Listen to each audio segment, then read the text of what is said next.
Takdir ni tuan-tuan adalah sesuatu benda yang kita tak jangka dalam hidup. Kita tak pernah jangka tuan-tuan ada di antara kita yang keluar rumah kena langgar lori, patah kaki, kehilang kaki. Inilah takdir tuan-tuan yang kita tak pernah jangka dalam hidup. Sama ada tuan-tuan suka ataupun tak suka, takdir ini memang telah ditulis sejak azali. Sama ada kita sabar ataupun tidak sabar, kita mesti kena lalui takdir ini. Habis tu ustaz, macam mana saya nak melalui takdir ini dengan kuat, dengan tenang, supaya saya dapat bersyukur dengan takdir ini? Kerana saya tengok orang lain untung, ada tu ada ni. Tuan-tuan kena memahami, pertama sekali semua orang ada kelebihan.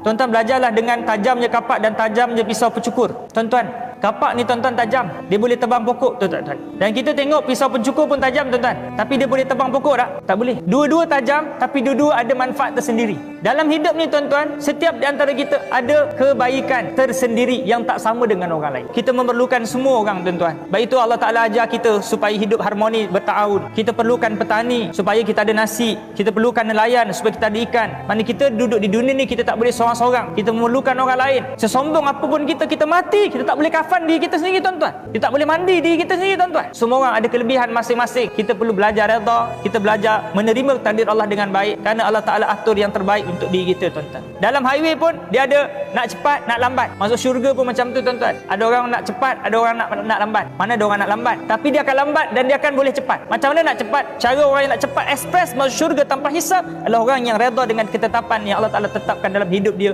tanpa banyak komplain. Siapa yang dia tak redha dengan keputusan Allah, Allah tak pandang dia. Siapa yang nak dia dipandang oleh Allah, dia kena apa dia? Dia kena belajar tentang redha, menerima takdir keputusan Allah Subhanahu wa taala.